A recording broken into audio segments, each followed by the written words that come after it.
the lounge lizard. Oh, wow. And I'm going to try to make you laugh. So, you're probably wondering, why is this old geezer up on stage trying to break into comedy? Well, I'll tell you, my friends have always told me that I'm a stand-up comedian. Because when I stand up, they laugh. Now, it's not like I didn't have different career aspirations growing up. I did. At one point I thought, I could be an ophthalmologist. But the more I looked into it, I just couldn't see myself doing it. Oh, ta-da. At least it's a response. All right, so then I thought, well, I could be a dentist. And I found out how many years of schooling were involved. I just couldn't sink my teeth into that. So I played football in high school, and I thought, I can go to the NFL. Yeah, not a whole lot of schooling involved. How did that work out for me? Not so good. So, in high school, we had what we called Career Day. And this is where different companies would come in. They would show you different career paths, teach you how to write a resume, and coach you on what to say during an interview.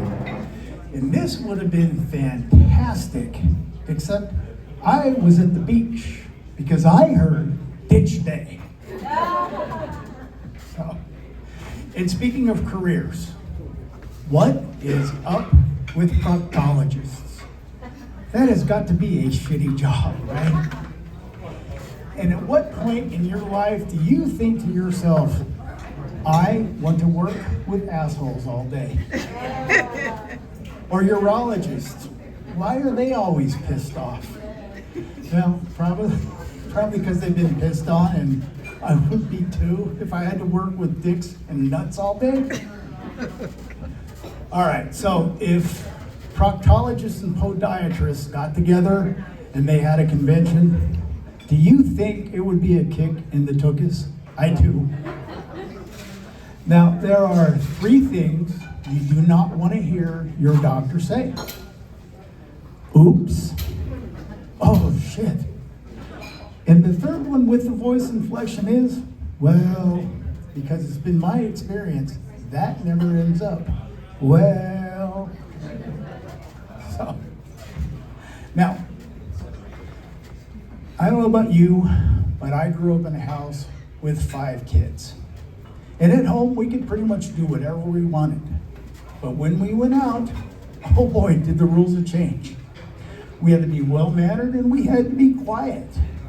And if we weren't, my mom, she turned into this evil ventriloquist. Yeah, she got this spooky toothy grin and said, do you want to go to the car? Oh, we did, but we couldn't. So, now my brother and sisters, they were really good at the art of disappearance. If we did something to upset my mom and she came into a room, they would disappear within 2 seconds. I probably should have paid more attention in magic school, but I was going to the NFL. My mom, I loved her, and believe it or not, I was a handful. And when I got into trouble, she would always threaten to send me to military school. Now, this is back in the day when phones were on the hook. You picked them up, there was a buzz, and there were extensions. So the first time that she picked up the phone and said, hello, military school? I was more than a little scared. I ran and picked up the extension. You know what I heard? A buzz. No military school for me. So, who in this room likes technology? Raise your hands. Nobody. Okay. Good for you. I do not like technology, and technology does not like me. In fact, I'm still trying to figure out how to work my flip phone. Honestly, my delete button is this little pink button on the end of this yellow stick. Right here, that's my keyboard. So, now, my wife and I, we were on vacation, and we were getting ready to go to the pool. And if you're not Southern, that means go to the pool. And she's coming at me with the biggest tube of sunscreen I've ever seen. In fact, it looked like a baker's pastry bag. Now, how do you know what a pastry bag looks like, you ask? Because at home, my wife watches this English baking championship show for hours every night. Now, I not only know what a pastry bag is, I know what they're supposed to look like, what they're supposed to taste like, and I even know what a soggy bottom is. So I said to her, hon, I don't need that. She said, oh yeah, you do. I said, no, I don't need that. I mean, look at this face. There's no fixing it. You know, we were out to dinner with some high school buddies. It's been a long time since we've seen each other. And Pretty Boy says to me, hey, how did you get that scar on your forehead? I said, what, these? He said, yeah. I go, well, you don't believe it or not, my dad gave those to me. Really? What happened? Not much. I just inherited his shitty skin. That's all. So, my wife is smearing this big glop of sunscreen all over my face, my ears, and my neck. And I see her getting ready to squeeze out another glop. And I said, hey, this isn't the British baking show. You're not frosting a cake. And I don't have a soggy bottom. So, now I don't know about you, but some nights I can't get to sleep. I mean, I try, I can't. And last night was one of those nights. So finally I remembered, hey, it's 7 p.m. Yeah. So I went in the bathroom and I opened up the medicine chest. I didn't turn on the light. I took what I thought were a couple of Excedrin PM and I went back to bed. Within 10 minutes, I realized I did not take Excedrin PM. I took 2 Viagra. I was up all night, but I didn't fall out of bed.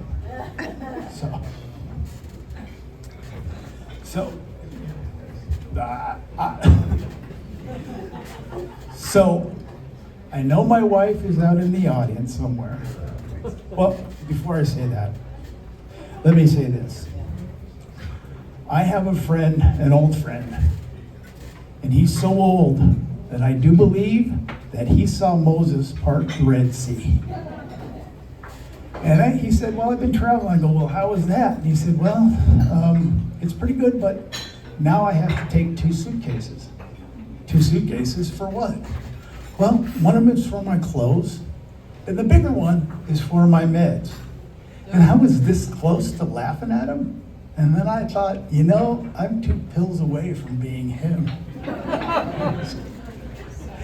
And I was at my attorney's office last week. What do you call one attorney in town? The poorest guy. What do you call 2 attorneys in town? The richest guys. So I was telling my attorney about this, and I invited him, and he said, oh, I'll throw a challenge out to you. I said, okay. He goes, if you can work a Mormon joke into your act, he's Mormon, I'll go. So Adam, this one's for you.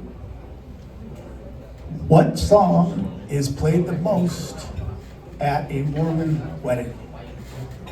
Anybody? Here Come the Brides. So, I don't know about you, but what is up with these camper trailer people? What is, you may be one. They bring those trailers 3 weeks in advance. They're washing them. They're painting them. They're in, they're out, they're in, they're out. Finally, they take off. 2 to 3 days later, they're back doing the same thing. I don't know about you, but I don't want to work that hard for a vacation. Hotels, look into them. So, what office was I in when I heard this? Relax. I need to put my finger in.